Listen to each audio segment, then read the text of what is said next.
안녕하십니까. 네, 오늘은 광복절입니다. 그리고 계속 코로나19가 지금 유행하고 있기 때문에 오늘도 비대면으로 예배를 드립니다. 우리 교우 여러분들과 함께하는 이웃 여러분 각자의 자리에서 동영상을 보면서 아름다운 예배에 동참하시기 바랍니다. 함께 묵상함으로 예배를 드리도록 하겠습니다.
네, 이제 예배 기원문을 함께 읽도록 하겠습니다.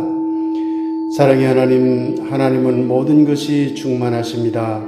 그러나 이 땅에 우리들을 너무나 사랑하시어 하나님은 자신의 모든 것을 온전히 비워내십니다. 사랑의 하나님이시여, 이제 하나님의 그 텅 빈 곳을 바라봅니다. 이 예배를 통하여 그곳을 우리의 찬양과 기도로 채우소서. 이 예배를 통하여 우리 모두 하나님과 일치되는, 또한 모든 존재들과 일치되는 감격을 누리게 하소서. 아멘. 찬송가 어두운 밤 마음에 잠겨 582장 함께 부르겠습니다.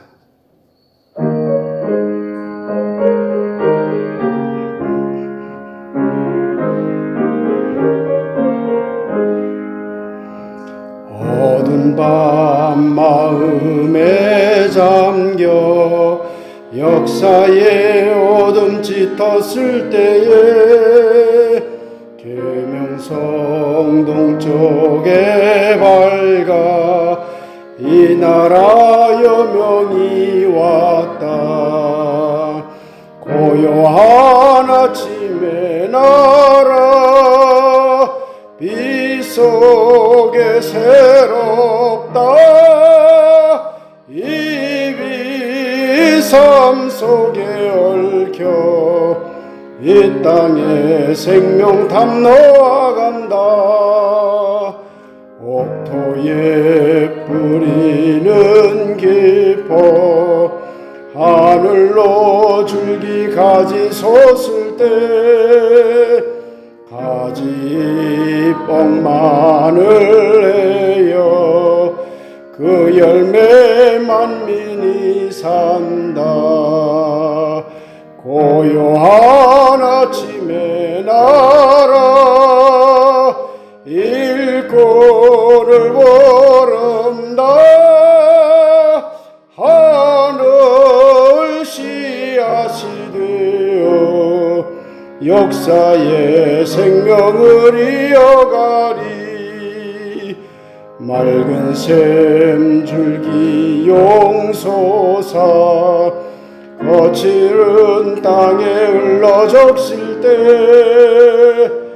기름진 푸른 벌판이 눈앞에 활짝 트인다. 고요한 아침의 나라 새하늘 새 땅아 길이 꺼지지 않는 인류의 횃불 되어 타거라. 네, 광복절을 맞이해서 우리 독립운동 지사님들과 그 당시에 일제 압제에 많은 고난을 겪었던 우리 선조들을 기억하면서 잠시 묵념하는 시간을 갖도록 하겠습니다.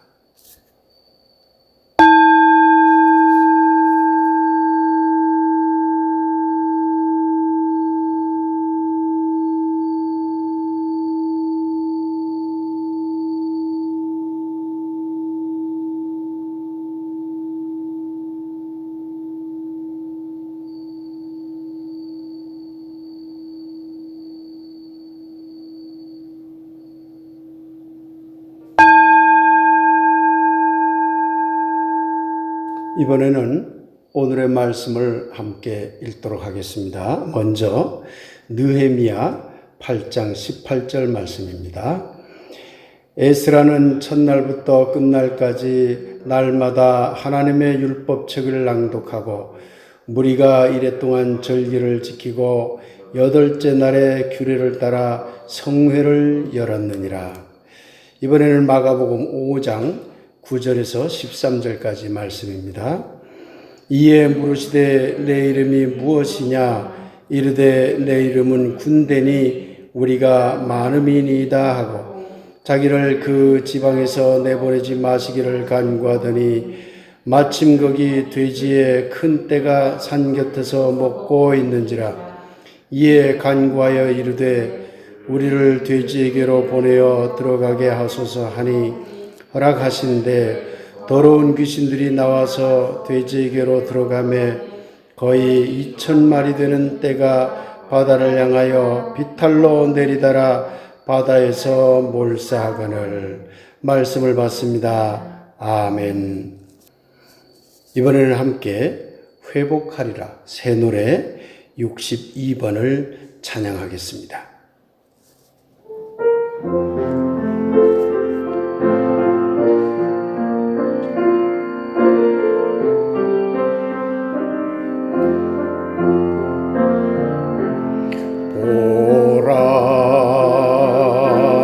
이 민족을 보라 만 백성을 다 함께 힘을 모아 나서니 자유가 빛을 내리라.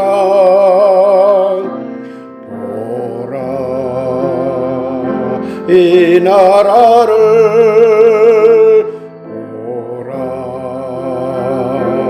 온 세계를 다 함께 손을 잡고 나서니 평화가 빛을 내리라. 즐거움이 없던 얼굴들 자유 안에 기쁨 넘쳐나리라. 뜨거움이 없던 나라가 평화 위에 환히 노래하리라. 한때는 아픔이 짓누르고 두려움 속에 갇혔었고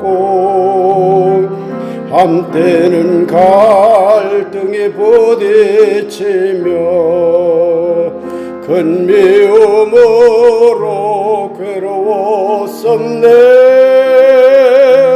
이제는 회복하리라. 일어나 회복하리라. 하나님 말씀을 따라서 샛빛을 회복하리라. 자유가 넘쳐나리라.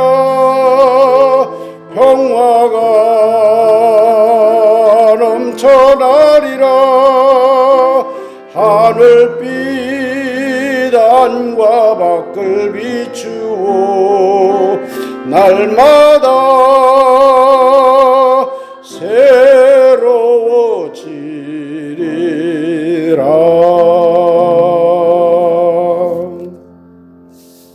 네, 이제 말씀을 위한 기도를 함께 드리도록 하겠습니다.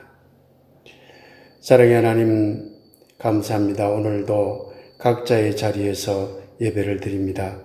코로나19 때문에 함께 모여 대면 예배를 드리지 못하지만 흩어져서 비대면 예배를 드리는 이 시간 위에 함께 하셔서 우리 교우들과 함께하는 모든 이웃들을 축복하여 주시옵소서. 이제 말씀을 함께 나누고자 합니다. 전나는 자의 입술이나 함께 듣는 우리 모두의 영적인 귀를 활짝 열어주시옵소서. 예수 그리스도 이름으로 기도하옵나이다. 아멘. 반갑습니다. 오늘은 에스라가 꿈꾼 나라 그리고 백범이 꿈꾼 나라라는 그런 제목으로 오늘 광복절입니다. 그래서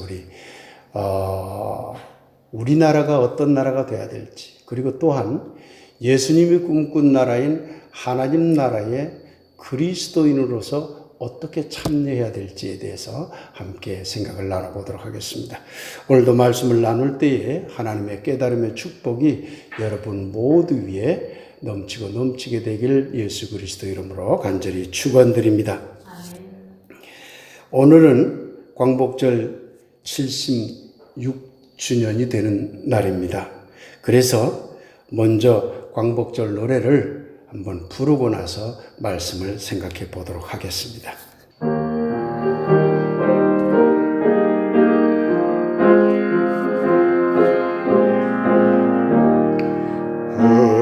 다시 만져보자 바닷물도 춤을 춘다. 기어이 보시려던 어른님 뻔히 어찌하리. 이 날이 40년 뜨거운 피 엉긴 자친이 길이길이 지키세 길이길이 지키세. 꿈엔들 잊을 건가 지난 일을 잊을 건가. 다같이 복을 심어 잘 갖고 길러 하늘 닿게. 세계의 보람될 거룩한 뼈에서 나리니 힘써 나가세 힘써 나가세. 1절은 우리 선조들의 피 흘린 덕분으로 우리가 자유독립을 얻었고, 그러니 이 자유독립의 나라를 길이길이 지켜나가자 하는 내용이고, 2절은 과거에 우리의 아픔을 잊지 말고, 그러나 과거에만 머물지 말고 미래를 향해서 복을 심고 그것이 하늘에 닿도록 전 세계에 보람될, 말하자면 요즘식 말로 말하자면 선도국가가 될 수 있도록 힘써 일해보자 하는 내용인 것 같습니다. 광복절 취지에 참 맞는 좋은 가사인 것 같습니다. 오늘 함께 읽은 에스라 이야기로 들어가 보도록 하겠습니다. 에스라서나 느헤미야서는 사실은 본래 하나의 성서였어요. 그런데 앞부분에 에스라 이야기를 중심으로 한 내용을 묶어서 에스라로 분리하고, 뒤에 느헤미야 총독을 중심으로 한 내용을 묶어서 느헤미야라고 이렇게 분리했습니다만 사실은 연결되어 있는 내용입니다. 그래서 느헤미야서 속에도 에스라 이야기가 많이 나오게 됩니다. 오늘 느헤미야서를 읽었습니다만 느헤미야 총독이 에스라를 시켜서 이스라엘을 개혁한 내용이 나오는 부분입니다. 바빌론 포로로 이스라엘의 지도자들이 끌려갔고, 거기에서 한 60여 년, 70년 가까이 지내다 보니까 거기에서 태어난 사람들도 성장하게 됐지요. 그래서 거기에서 성장하고 또 거기에서 나이 들어간 사람들이 이스라엘로 다시 되돌아올 때가 BC 538년경으로 보고 있습니다. 상당히 오래전 이야기죠. 페르시아의 도움을 받아서 바빌론이 페르시아한테 망했거든요. 그러니까 페르시아의 도움을 받아서 포로로 바빌론에 끌려갔던 이스라엘 민족들이 유대 땅으로 되돌아오게 된 겁니다. 1차로 돌아온 것은 스룹바벨이라고 하는 총독이, 이스라엘 사람이 그 유대의 총독이 돼서, 말하자면 페르시아에서 임명한 총독이 있죠. 총독이 돼서 이스라엘로 돌아옵니다. 많은 사람들을 같이 데리고 오죠. 그래서 스룹바벨 총독은 이른바 예루살렘 성전이 무너졌잖아요. 그 무너진 예루살렘 성전을 다시 지어요. 이 성전을 일컬어서 스룹바벨 성전이라고 하는 겁니다. 그런데 두 번째로 바빌론 포로로 갔던 사람들을 데리고 이스라엘로 온 사람이 에스라입니다. 에스라는 총독은 아니었죠. 에스라는 서기관이라고 보면 됩니다. 학사, 그러니까 굉장히 지식을 많이 갖추고 율법을 많이 하는 학자면서 율법을 풀어주는 서기관의 역할을 하던 사람이었죠. 그러니까 율법적 지식에 대해서는 대단히 많은 것을 알고 있는 사람이었던 것이죠. 그 사람이 주도가 돼서 2차 포로 귀환이 이루어져요. 그러고는 마지막으로 3차 포로 귀환이 이루어지는데 그게 느헤미야입니다. 느헤미야는 총독으로 와요. 그래서 느헤미야가 이스라엘에 도착해서 유대 땅에 와서 에스라가 개혁을 하고 있었지만 에스라에게 다시 명령을 내려서 정말 이스라엘을 좋은 나라로 만들어 보자. 그렇게 해서 이제 개혁 운동을 벌이게 됩니다. 그 개혁 운동의 내용 중에 오늘 본문이 나오는 것입니다. 에스라는 정말 열심히 개혁 운동을 했습니다. 에스라는 어떤 나라를 꿈꿨을까요? 바빌론 포로에서 돌아와서 새롭게 유대 나라를 만들어야 되는데 페르시아의 지배를 여전히 받고 있으니까 완전한 해방이라고 할 수는 없어도 자율권을 줬거든요. 그러니까 해방 비슷한 것이 됐어요. 그러니까 자율적으로 이스라엘을 개혁할 수 있었던 거죠. 에스라는, 느헤미야는 어떤 나라를 꿈꿨을까요? 그런데 에스라는 놀랍게도 과거 지향의 나라로 되돌아가려고 합니다. 모세의 율법과 전통을 올바르게 정확하게 세우는 나라가 자기네가 원했던 나라예요.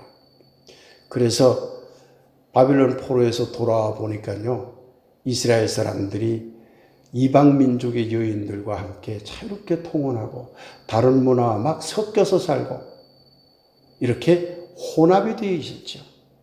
이것을 과감하게 끊어냅니다. 심지어 강제로 이혼까지 시켜요. 요즘식으로 얘기하면 다문화 가정을 전부 파괴한 사람이 에스라죠. 그리고 성회에 모여서 예배에 집중하고 율법책을 읽고 회개운동을 하고 기도를 하고 그러면서 과거 모세의 율법이 지키라고 했던 모든 것들을 강하게 지키는 나라를 만들려고 노력을 했죠. 그래서 이방 문화, 이방 민족과 유대인은 분리돼야 된다. 하나님을 믿는 자들과 그러지 않는 자들은 완전히 분리해야 되는 그런 이분법적 나라 만들기에 골몰했던 것입니다. 이게 에스라서와 느헤미야서를 읽어보면 그러한 내용들이 가득 기록되어 있음을 알 수가 있습니다. 일제강점기 때 우리나라 독립운동의 정점에는 백범 김구 선생이 있었습니다. 백범 김구 선생은 독립운동을 하면서 일지를 계속 썼습니다. 그걸 이른바 백범일지라고 합니다. 그 백범일지 뒷부분에 보면 나의 소원이라는 내용이 기록되어 있습니다. 언젠가 우리 교우들에게 백범 선생님의 나의 소원에 대한 이야기를 해드린 바, 오래전에 해드린 바 있습니다만은 오늘 광복절을 맞이해서 이 글을 함께 읽어보도록 하겠습니다. 백범 김구 선생의 나의 소원, 이제 발췌문입니다. 내 소원이 무엇이냐고 하느님이 물으시면 나는 서슴지 않고 내 소원은 대한민국 독립이요라고 대답할 것입니다. 그 다음 소원, 또 다다음 소원이 무엇이냐고 해도 나의 소원은 우리나라 대한민국의 완전한 자주독립이요라고 대답할 것입니다. 모든 민족마다 최선의 국가와 최선의 문화를 기르고 이를 토대로 다른 민족과 서로 도와나갈 때 모든 인류의 공생은 가능할 것입니다. 이러므로 우리 민족의 독립이란 결코 우리 민족만의 일이 아니라 진실로 세계 전체의 운명에 관한 일이요 우리나라의 독립을 위하는 일이 곧 인류를 위하는 것입니다. 내가 원하는 우리나라는 사랑의 문화, 평화의 문화로 우리도 잘 살고 인류 전체가 의좋게 어울려 살도록 하는 나라입니다. 어느 민족도 일찍이 이러한 일을 한 이가 없었으니 이것을 공상이라고 할지 모릅니다. 그러나 아무도 이러한 일을 한 민족이 없기에 우리가 하자는 것입니다. 이 큰 일은 하늘이 우리를 위하여 남겨놓은 것임을 깨달을 때 우리 민족은 비로소 제 갈 길을 찾은 것이라 할 것입니다. 나의 정치 이념은 자유입니다. 우리가 세우는 나라는 자유의 나라여야 합니다. 독재의 나라에는 권력자 이외의 모든 국민은 노예가 되고 맙니다. 독재 중에서도 가장 무서운 독재는 어떤 주의만, 특정한 주의만을 고집하는 사상적 독재입니다. 우리나라 조선시대 양반 정치도 일종의 계급 독재였습니다. 수백 년 동안 이어진 조선의 주자학은 정치에서뿐만 아니라 사회생활, 가정생활, 개인생활까지도 규정한 독재였습니다. 이러한 독재적 사상 밑에서 우리 민족의 문화는 소멸되고 원기 또한 마멸된 것입니다. 우리나라가 망하고 국민의 힘이 쇠잔하게 된 가장 큰 원인이 실로 여기에 있습니다. 그러므로 어느 한 학설을 표준으로 하여 국민의 사상을 속박하는 것은 어느 한 종교를 국교로 정하여 국민의 신앙을 강제하는 것과 마찬가지로 옳지 않은 일입니다. 산에는 한 가지 나무만 나지 아니하고 들에는 한 가지 꽃만 피지 아니합니다. 여러 나무가 어울려서 위대한 숲의 아름다움을 이루고 100가지 꽃이 섞여 피어서 풍성한 경치를 이루는 것입니다. 우리가 세우는 나라에는 유교도 성하고 불교도 성하고 예수교도 자유로이 발달하고 또 인류의 위대한 사상들이 다 들어와서 꽃이 피고 열매를 맺게 할 것이니 이러고서야 비로소 자유의 나라라 할 것이요 이러한 자유의 나라에서만 인류의 가장 크고 가장 높은 문화가 발생할 것입니다. 나는 우리나라가 세계에서 가장 아름다운 나라가 되기를 원합니다. 가장 부강한 나라가 되기를 원하는 것이 아닙니다. 나는 진정한 세계 평화가 우리나라로 말미암아 실현되기를 원합니다. 홍익인간이라는 우리 국조 반군의 이상이 이것이라고 나는 믿습니다. 이것이 백범 김구 선생의 나의 소원 중에서 제가 발췌해서 정리한 내용입니다. 백범 김구 선생이 꿈꾼 나라는 독립국가입니다. 그런데 이 독립국가는 우리나라만 독립해서 된다는 것이 아니에요. 모든 나라가 함께 주체적인 독립국가가 돼야 된다고 하는 것이죠. 놀라운 이야기입니다. 백범 선생은 자유국가를 꿈꿨습니다. 그런데 자유국가란 무엇인가? 이 정의를 내림에 있어서 한 가지 종교 또는 한 가지 사상만을 중심으로 모든 국민을 통제하는 사회는 결코 자유국가가 아니라는 거예요. 비록 일제의 압제에서 벗어나서 정치적인 독립을 이루었다 해도 사상적 통제, 사상적 획일화가 일어나는 나라는 자유국가가 아니라는 선언입니다. 그러니 산에서 다양한 나무들이 자라고 다양한 꽃들이 피는 것처럼 다양한 종교, 유교도, 불교도, 기독교도 그 밖에 다양한 사상들이 함께 어울려서 아름다운 숲을 이루는 것처럼 그러한 나라를 만들고 싶어 했던 것이 백범 선생의 꿈이었던 것이죠. 그뿐만이 아닙니다. 우리나라도 물론 정치적으로나 군사적으로나 경제적으로나 강한 나라, 부국강병의 나라를 이루어야 되겠죠. 그러나 그것이 궁극적인 목적이 되어서는 안 된다는 거예요. 우리나라가 지향해야 될 미래지향적인 국가는 가장 아름다운 나라라는 겁니다. 문화가 꽃피어서 그야말로 아름다운 나라를 만드는 것이 백범 선생의 꿈이라는 그런 이야기입니다. 그렇기 때문에 백범 선생은 널리 이 세상을 이롭게 한다는 홍익인간의 정신이 우리나라로 말미암아 이 세상에 널리 퍼져서 함께 아름다운 나라를 만들어가는 꿈을 꿨던 것입니다. 놀라운 꿈 아니겠습니까? 예수님도 하나님 나라를 꿈꿨습니다. 예수님이 가르친 하나님 나라 비유를 종합해보면 잔치집 비유나 겨자씨 비유 같은 것을 통해서 알 수 있는 것은 예수님은 이원론적으로 분리되는 나라를 거부했습니다. 에스라와 느헤미야는 이원론적인 나라를 만들려고 했던 거죠. 유대 민족과 다른 민족을 분리하고 유대교와 다른 종교를 분리하는 나라를 만들려고 했어요. 그러나 예수님은 그런 나라를 파기한 겁니다. 도리어 서로 다른 것들이 함께 모여 살아가는 나라를 만들려고 했던 것입니다. 또한 누룩 비유나 겨자씨 비유 같은 것을 보면 과거의 전통이나 과거의 율법이나 과거의 어떤 사상에 고착되어 있는 나라가 아니라 끊임없이 미래지향적으로 성장하는 나라. 누룩이 부풀어 오르면서 커지거든요. 작은 겨자씨가 점점 자라서 큰 나무가 되거든요. 이처럼 미래를 향해서 끊임없이 생동하며 살아 움직이는 나라를 하나님 나라로 보았던 것입니다. 이렇게 놓고 보면 예수님이 꿈꿨던 하나님 나라는 에스라가 꿈꿨던 나라와 닮았을까요? 백범 선생이 꿈꿨던 나라와 닮았을까요? 여러분 다 아시겠죠? 오늘 마가복음 5장 이야기를 함께 읽었습니다. 마가복음 5장 오늘 본문에는 어떤 귀신에 들린 사람이 있었는데 굉장히 힘이 강한 그런 광인이었죠. 그런데 예수님이 그 귀신을 향해서 내 이름이 무엇이냐니까 군대라고 얘기했어요. 오늘은 군대 귀신에 대한 이야기에 초점을 맞춰서 함께 생각해 보고자 합니다. 예수님은 군대 귀신을 쫓아냈거든요.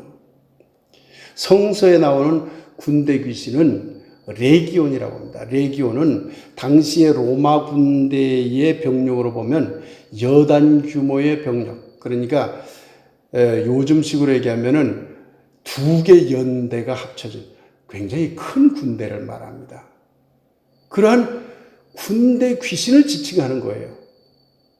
그럼 여기에 있는 이 군대 귀신이 도대체 무엇일까? 이 군대 귀신을 이스라엘 민족을 압박하는 로마 군대로 해석하는 사람들도 있고, 어떤 사람들은 로마 군대보다는 도리어 예수님이 항상 대척점에 있었던 유대 종교 권력자들을 지칭하는 것으로 해석하는 사람들도 있습니다. 어느 쪽으로 해석해도 무방합니다. 중요한 것은 이 이야기 속의 핵심은 군대 귀신이 무엇이냐 하는 점입니다. 여러분, 군대 귀신은 어떤 특징을 갖고 있을까요? 1세기 로마 지배자들이나 1세기 종교 권력자들이나 그들은 회귀를 집단화를 원합니다. 이게 군대 귀신의 특징이에요. 군대는 집단화와 회귀를 꾀합니다. 그래서 로마는 박스 로마나를 원했고 회귀를 원했죠. 유대 종교 지도자들은 율법을 통해서, 과거 전통을 통해서 그 율법으로 통일된 나라, 하나로 획일화된 이스라엘을 만들려고 했죠. 그래서 그 율법의 명령에 모든 유대 민족이 따르기를 원했던 것입니다. 군대와 다를 바가 없는 것이죠. 군대 귀신은 개별적인 군인들을 주체적인 인격이 아니라 하나의 명령 체계에 복종하는 기계로 봅니다. 그 개인들에게는 자유가 없어요. 오죽했으면 바울이 율법 아래에는 종노릇이요 예수님을 따라가면 자유인이 된다라고 했겠습니까? 율법 속에 속박되는 것이 이게 자유가 아니라 종노릇이라고 본 거예요. 군대 귀신은 아군과 적군을 철저하게 이분법으로 나눕니다. 군대가 그런 성격을 갖고 있는 거예요. 그뿐만이 아니라 군대 귀신은 적개심과 싸움 기술을 가르칩니다. 로마 군대야 두말할 필요가 없지요. 이들도 아군과 적군을 철저히 나눴지요. 로마 군대도. 그리고는 적군을 향해서는 적개심을 길러줬고 또 싸움하는 다양한 방법을 가르쳤던 것이죠. 유대 종교 지도자들도 유대인과 이방인을 분리했고 이방인에 대해서 적개심을 주입했습니다.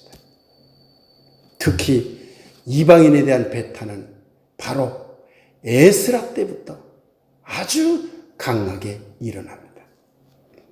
이러니 군대 귀신은요, 자율적이면서 능동적으로 다른 것들과의 공존을 통해서 새로운 문화 창출을 하는데 대단히 어려움을 느끼게 되는 것입니다.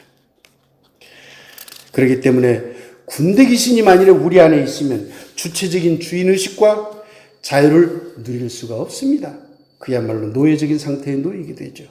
이를 국가 단위로 해석하면 군대 귀신을 몰아내지 않으면 독립국가도 자유국가도 새로운 문화를 창출하는 나라도 만들기 어렵다는 얘기입니다. 결국 노예 상태, 억압 상태에 계속 그 국가는 머물게 되는 것이죠.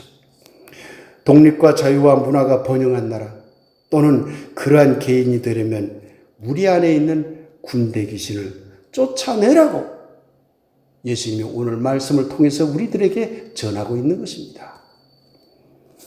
한국 현대사는 군대 귀신을 몰아내는 과정과 같습니다.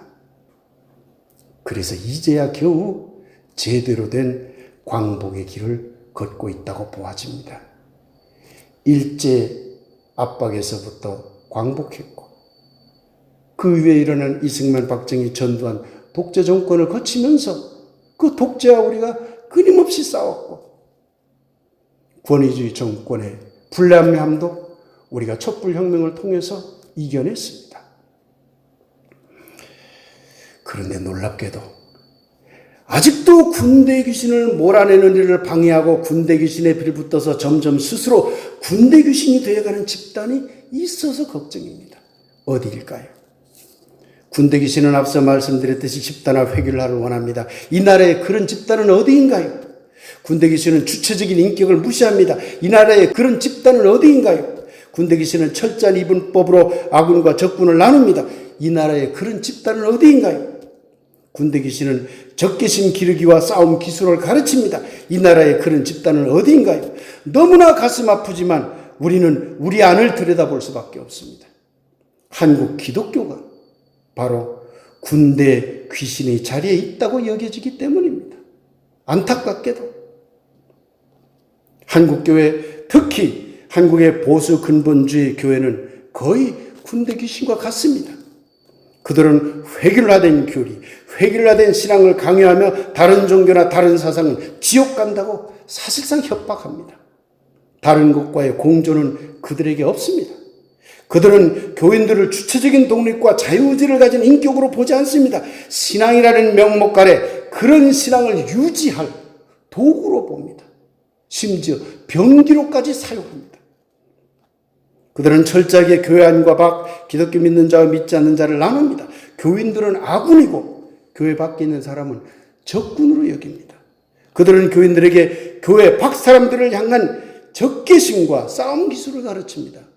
적개심과 싸움 기술을 가르친 적이 없다고요?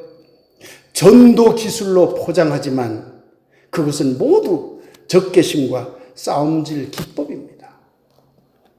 이런 신앙을 가진 한국 교회들은 군대 병영과 다를 바 없습니다. 교인들은 군인이고 설교는 이원론적 분리와 적개심 기르기와 그리고 열방을 하나님께 바치자는 식의 획일화된 싸움법만 가르치는 것이 되고 맙니다. 찬송도 그런 찬송 전부 일색이고 기도도 온통 그런 기도들입니다. 그러니 지금 한국의 보수 근본주의 교회들을 어찌 군대 귀신이라 하지 않을 수 있겠습니까?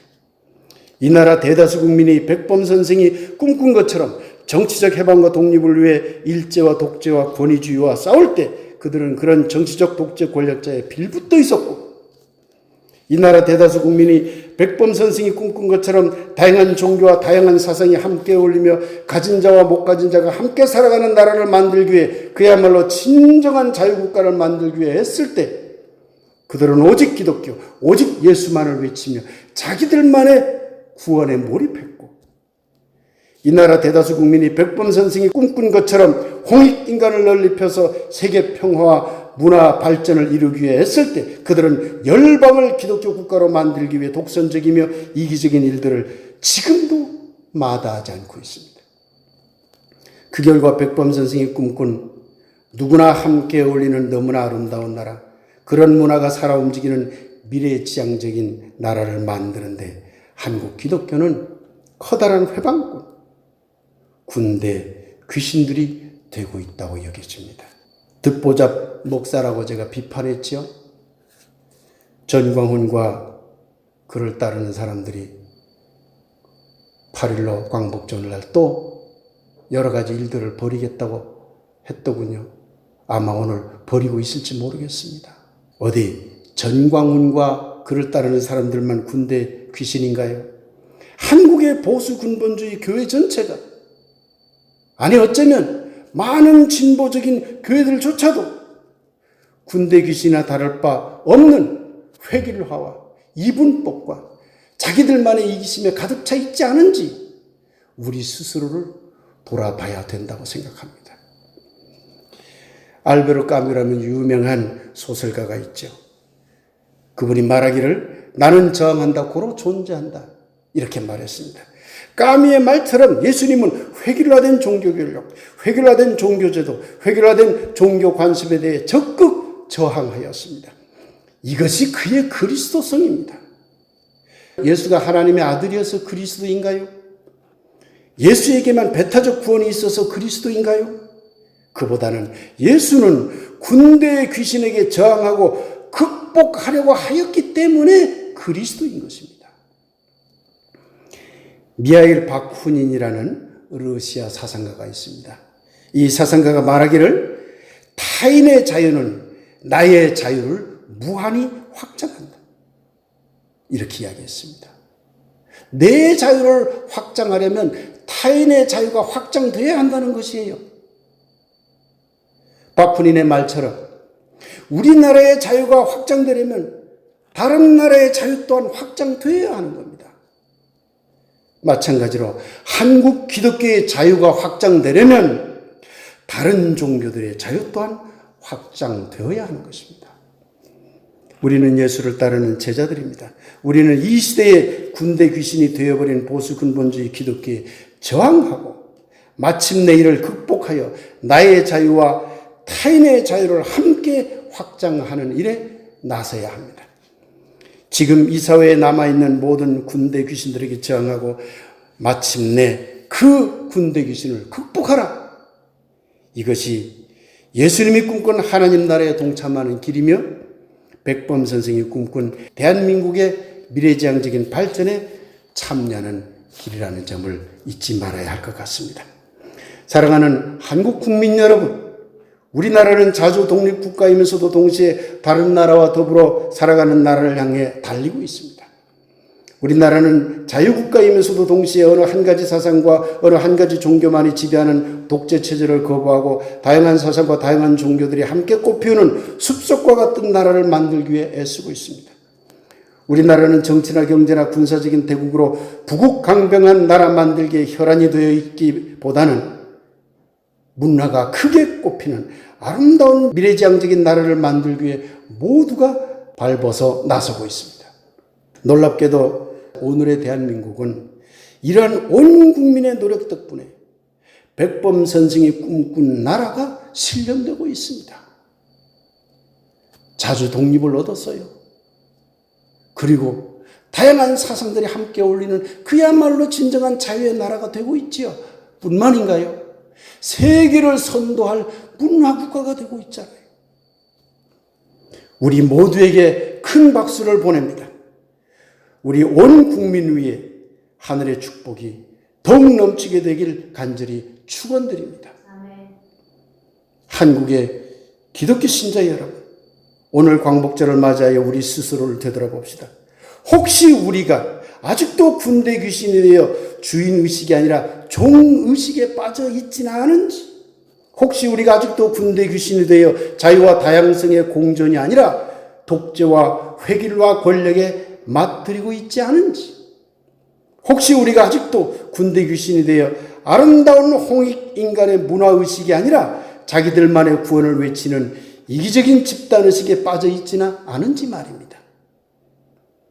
사랑하는 들빛교회 교우 여러분, 이 말씀에 함께하는 이웃 여러분, 그리고 깨어있는 이 땅의 그리스도인 여러분, 예수님이 당시 군대 귀신을 물리치기 위해 저항하고 극복해 나갔듯이 이 땅에 아직도 남아있는 정치적, 경제적, 종교적인 군대 귀신들을 거부하고 저항하고 극복하는 일에 각자의 자리에서 열심히 참여하는 여러분을 축복합니다.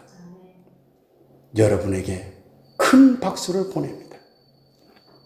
사랑하는 들빛교회 교우 여러분, 이 말씀에 동참하는 이웃 여러분, 군대 귀신을 거부하고 저항하고 극복하기 위해 애쓰는 모든 그리스도인 여러분, 그리고 지금껏 군대 귀신을 몰아내고 백범 김구 선생이 꿈꿨던 나라를 만들기 위해 열심히 애쓰고 있는 대한민국 국민 여러분, 여러분 모두 위에 예수 그리스도의 축복이, 석가 부처님의 축복이, 성현들의 축복이, 이 땅에 홍익인간을 꿈꾼 환인, 환웅, 단군, 성조의 축복이, 그리고 백범 선생의 축복이 넘치고 넘치게 되길 이분들 모두의 이름을 빌어 간절히 축원드립니다. 아멘. 이제 다양한 꽃들이 어울려 피는 나라라는 주제로 잠시 묵상하도록 하겠습니다.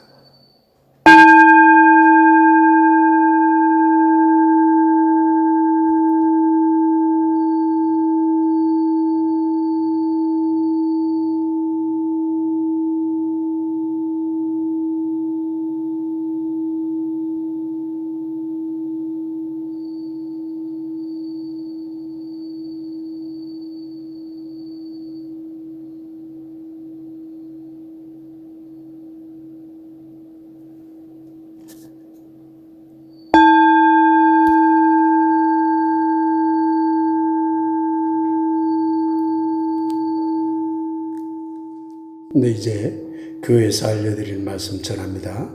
오늘 광복절입니다. 설교에서도 말씀드렸듯이 우리나라가 온 세계와 더불어 살아가는 세계 선도 국가가 될 수 있도록 우리 함께 적극 참여하고 노력해야 될 것입니다. 코로나19가 점점 더 많이 퍼지고 있는 것 같습니다. 항상 주의해서 건강들을 유지해 주시고요. 다음 주도 비대면 예배로 드립니다. 암이라든가 여러 가지 지병으로 고생 중인 우리 교우들과 이웃들을 기억하면서 항상 기도로 연대해 주시기 바랍니다. 지난 6월까지 이름 없는 하나님이라는 책을 가지고 강의를 계속했습니다만은 이제 8월부터 시골 목사 서양 철학을 걷다라는 교재를 가지고 함께 공부해 나가도록 하겠습니다. 그 제1강 동영상을 올렸습니다. 함께 보면서 특히 이번 동영상에서는 한국 기독교가 여전히 근대적인 사고에 머물러 있음을 비판하고 이를 해결하기 위해서는 서양 철학을 면밀히 함께 살펴보는 것도 매우 중요하다는 이야기를 하고 있는데 그런 내용에 대해서 함께 생각하는 귀한 시간이 되기를 빕니다. 조현준 청년, 저와 박혜란 우리 교우의 아들입니다. 청년이 다음 달 9월 13일 군대 입대합니다. 그래서 다음 주에는 신학과 철학을 전공한 그리고 젊은 신학 철학도의 길을 가고 있는 우리 조현준 청년의 설교를 함께 듣도록 하겠습니다. 우리 교우 여러분들께서도 큰 박수 보내주시면 고맙겠습니다. 이제 함께 에베소서 4장에 의한 신앙 고백 노래를 부르도록 하겠습니다.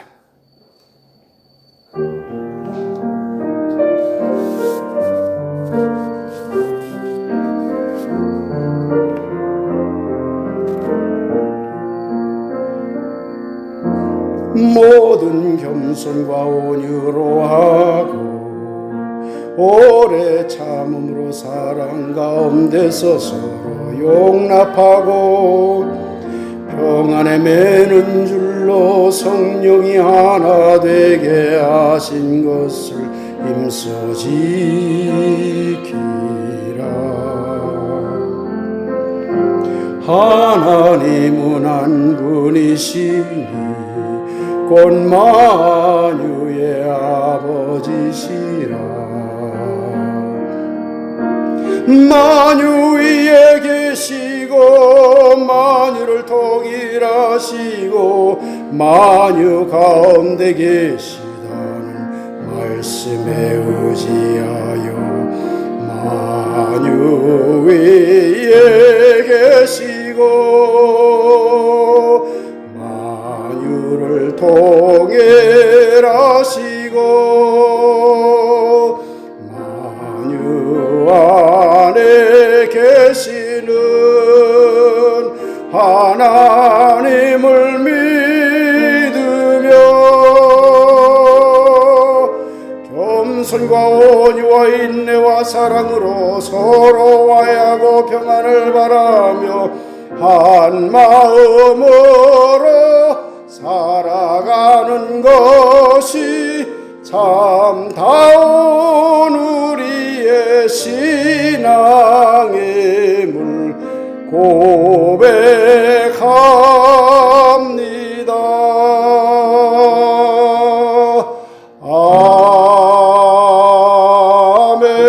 아멘. 함께 기도하겠습니다. 사랑의 하나님, 치유의 하나님, 우리 교우들 중에, 우리 이웃들 중에 몸이 아프고 마음이 아프고 영혼이 아픈 분들이 있습니다. 그들과 늘 동행하여 주시고 아픈 곳들을 주님의 거룩한 손으로 얹어 치유하여 주시옵소서. 이제는 우리를 구하신 예수 그리스도의 은혜와 아버지 하나님의 크고 놀라운 사랑하심과 성령님의 감동, 감화, 소통하심이 오늘 각자의 자리에 흩어져서 이 동영상을 보며 함께 예배에 참여하는 우리 한 사람 한 사람 우리 교우들 머리 위에와 사랑하는 모든 가족들 위에 그리고 함께하는 모든 이웃들 위에 지금부터 영원히 함께 없기를 간절히 축원하옵나이다.